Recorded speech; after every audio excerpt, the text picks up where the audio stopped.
जळगावच्या चाळीसगाव तालुक्यातील कळमडू गावात गेल्या काही दिवसांपासून दूषित पाणी पुरवठा होत असल्यामुळे ग्रामस्थांचं आरोग्य धोक्यात आलंय। गाळयुक्त, दुर्गंधीयुक्त आणि अशुद्ध पाणी पुरवठा होत असून ग्रामपंचायतीच्या भोंगळ कारभारामुळे ही परिस्थिती निर्माण झाली असा आरोप ग्रामस्थांनी केला।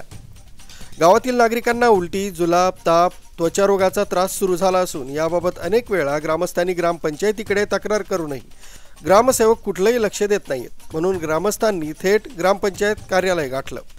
सरपंच आणि ग्रामसेवकांना धारेवर धरत गावात पाणी पुरवठा वेळेवर आणि योग्य पद्धतीने होतच नाही, त्यातच मिळणारं पाणी आणि पिण्यायोग्य नसल्यामुळे नागरिकांना खाज, पोटदुखी, उलटी, जुलाब यासारखे आजार सतावत आहेत।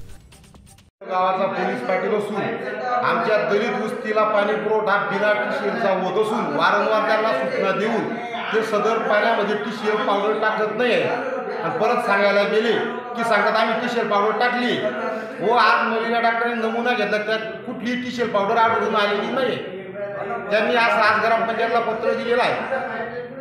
ग्रामस्थांनी मागणी केली आहे की जलशुद्धीकरण यंत्रणा त्वरित कार्यान्वित करण्यात यावी, पाणी पुरवठा योजनेची सखोल चौकशी करून जबाबदार अधिकाऱ्यांवर कारवाई करण्यात यावी, अन्यथा ग्रामस्थ आंदोलन छेडण्याचा इशारा देत आहे।